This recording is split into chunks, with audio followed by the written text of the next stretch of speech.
smack dab in the middle of November. It's about 28 degrees Fahrenheit.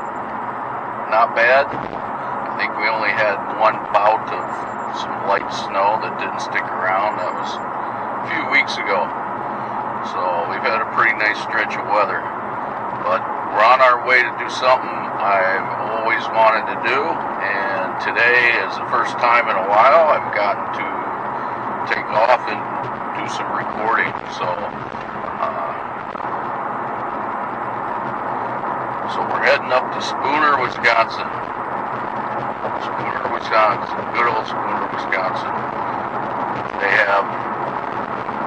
They used to be a rail hub for logging and everything else up there. And trains used to go up there from Chicago and all kinds of stuff. I think, if I'm not mistaken, in the 60s was the last train that went through. Anyways, they have a museum. I think that's closed today, but this is the only day I can get up there. And they do have a railroad turntable there that they're trying to preserve. So real exciting. I could probably get some aerial footage today too. It's supposed to be a pretty nice day. It's going to be a little chilly, but not for November, especially in Wisconsin. So let's go. Buckle up.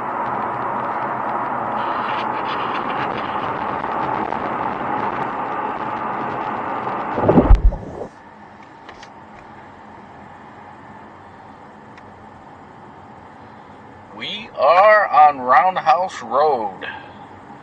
Just talked to a guy at Quick Trip. He told me where this was. It's actually about a block away. But there's the old Roundhouse building right there. Don't worry, we'll get out and have a look. This is great.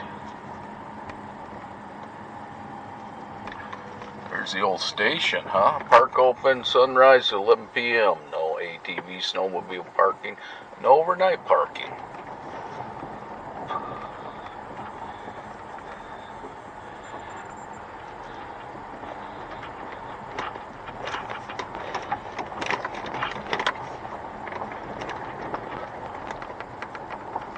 Nice pavilion there.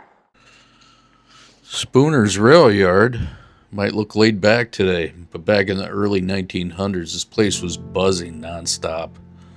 The Omaha Road first built up this yard, and when the Milwaukee Road rolled in later on, Spooner basically became the local pit stop that kept northern Wisconsin moving.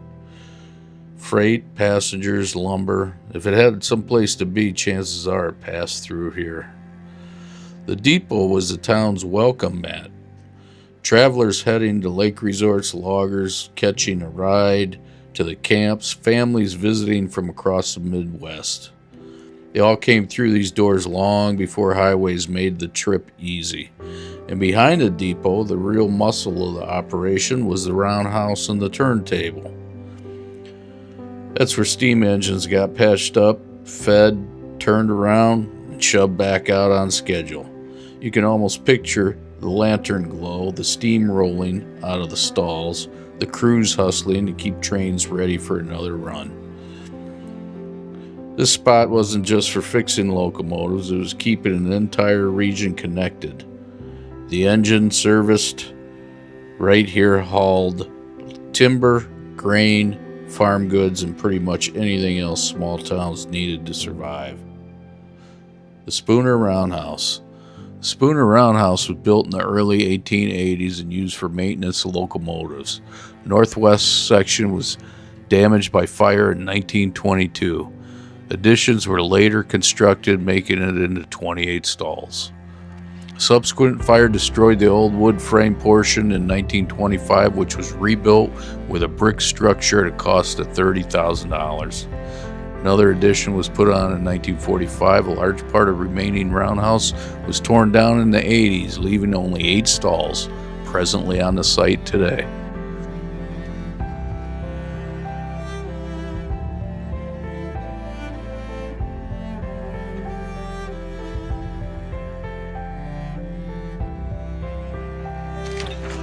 Yeah, this turntable is one of the coolest pieces left in Spooner Yard, and honestly, it's a bit of a time machine. Back when steam engines ruled the rails, this thing was the traffic cop, the pivot point, and the backstage crew all in one. Locomotives would roll onto the bridge, crews would lock it in, and then the whole platform spun by muscle gears and later on electric power, just enough to point the engine toward its next job.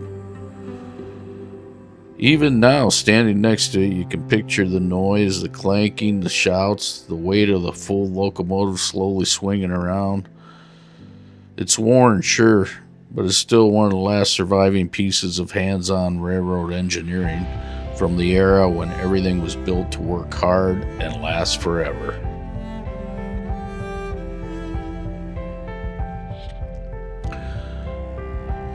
The Spooner Locomotive Turntable. A turntable was installed in 1905 for the purpose of turning locomotives around and slotting them into the stalls in the Roundhouse. The length of the turntable is 90 feet and its weight is 39.5 tons. The turntable operator inside the shack would line up the appropriate track. The engineer moved the locomotive onto the center of the turntable to balance the weight. The operator then moved the turntable to the desired track. It stayed in operation until the mid-70s. Cool picture.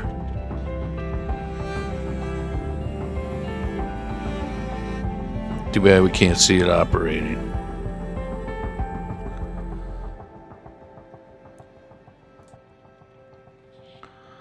Let's go have a look over here and see what this is, what this placard says. Looks like it's about that tower.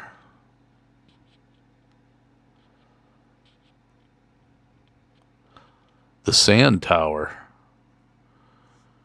The sand tower was used to load fine sand on the train to improve traction. A sandbox container on the locomotive drops sand on the rail in front of the driving wheels to begin moving, but also in wet and slippery conditions and on steep grades.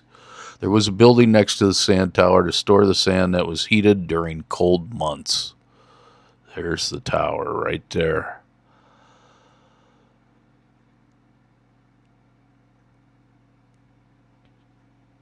There's the old passenger car over there. Let's go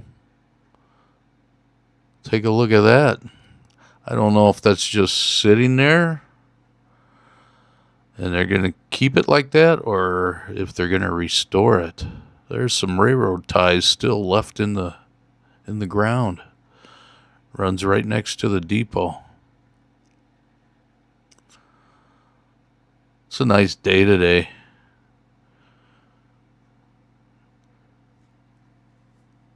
I wonder how old that car is. It's not wood, it's steel. Birds flying out of it. It's pretty rusted up. Maybe they're thinking of restoring this. I don't know. Let's have a look inside. I don't want to get up in it. I could put the camera in there. Looks like they're just using it to store stuff right now.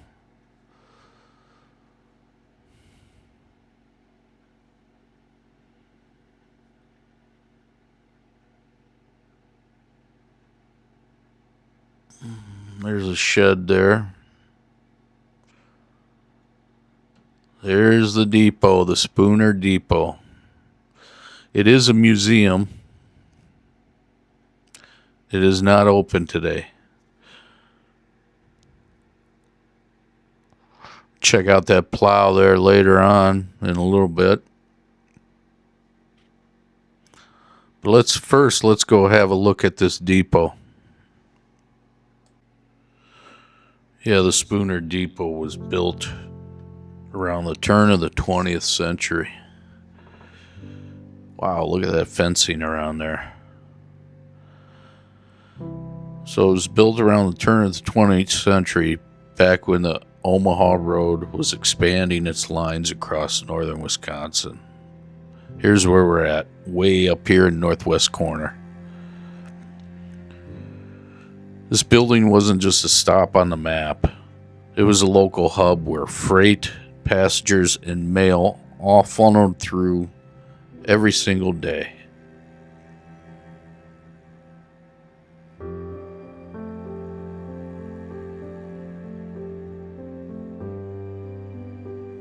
It's a big drive wheel there, huh? Looks like there's names on these bricks. That's probably when they redid the bricks here. Steam engine driver wheel.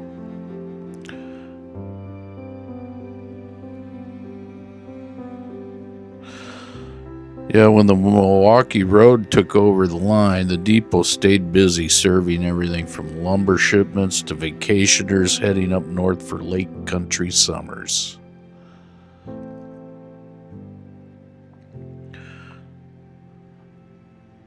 Take a look at how this thing is built. The architecture's classic early 1900s railroad design.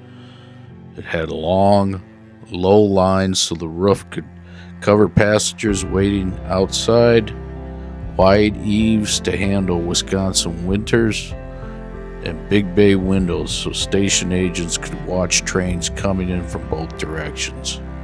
There's Frank Hamill, the father of Spooner. Boy, he did a lot of stuff here.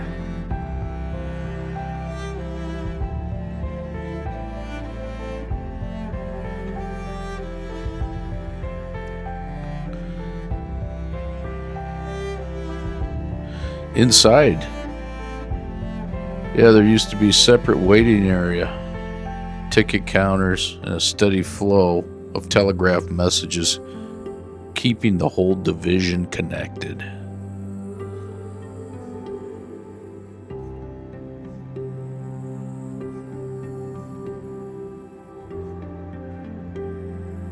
Even though it's quieter now, the depot still shows its workhorse past.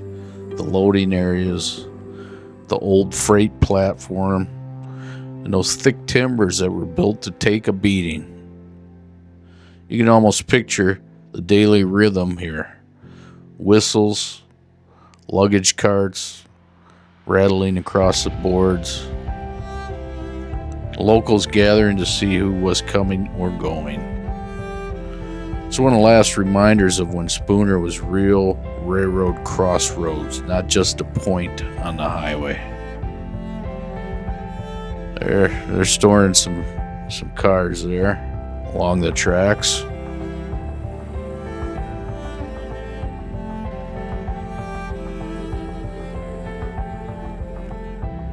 Wonder if we can take a look inside. Wish it was open.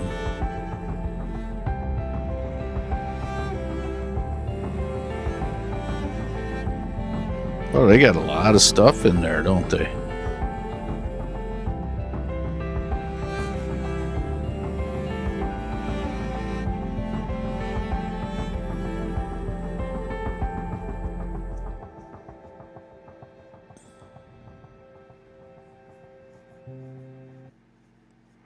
Wow.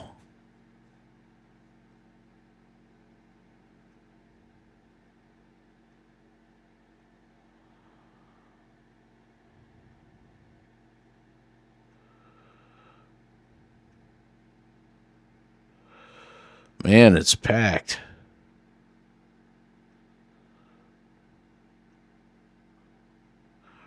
Railroad Memories Museum.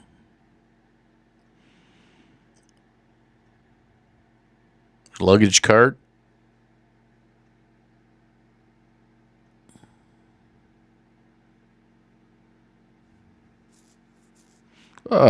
Train set.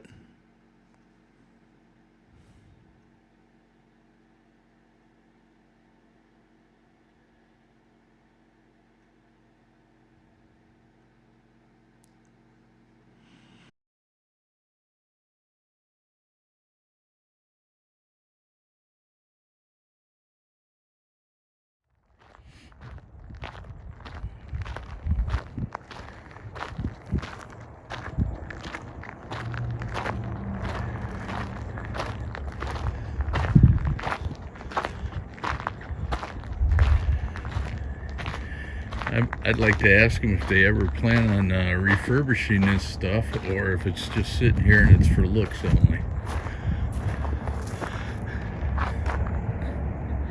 Because that looks pretty complete, except for the lights, I think.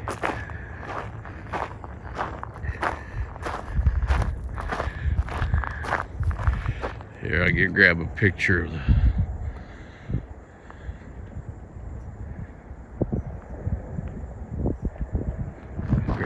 of this.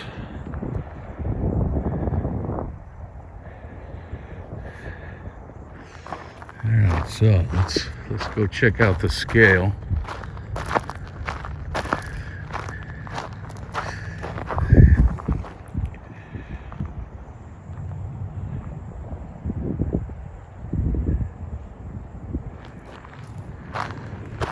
Oh, there's the board with all the donors on it. We'll go look at that.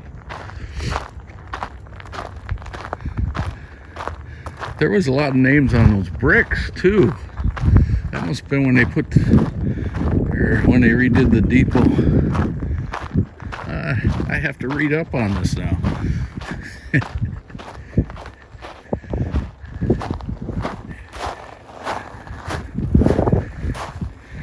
There's a piece of the handrail. Where's your brick? info@SpoonerRailroadPark.org.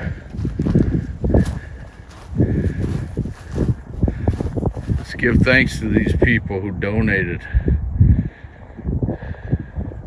Keep this going.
Yeah, it's pretty windy.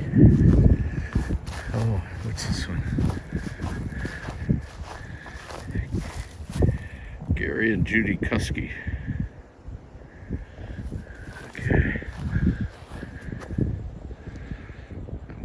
I'm gonna grab a picture of that. Boom.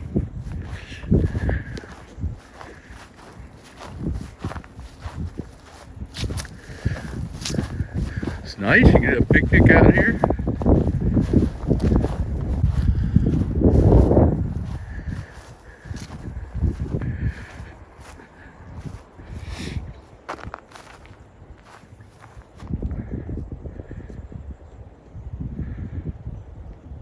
Grab a picture of that.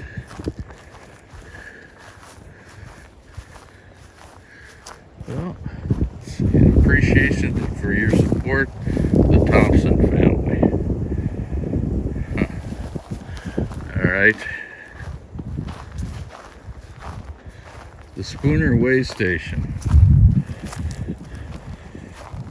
The 200-ton capacity scale manufactured by Fairbanks Morse of Jonesbury, Vermont, was kept from freezing by steam. The stack to the south of the building operated as a vending system. The scale's armature, viewable through the window, connected to the weighing mechanisms located under the tracks and scale house. The 50-foot-long scale weighed individual cars to determine the shipping costs and make up total length and tonnage of the train. The scale was sensitive enough to accurately determine a person's weight. Wow.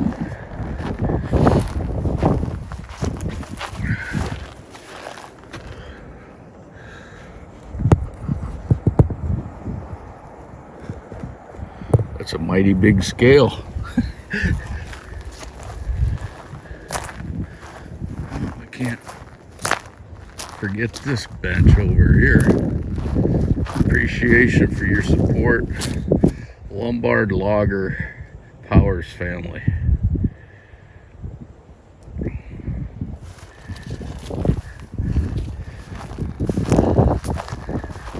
I'm going to try to get a better shot of this. Ah, the sun's in my eyes, huh? This might work though.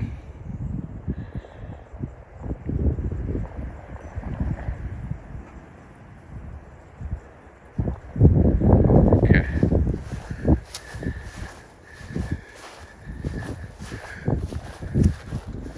Drone time.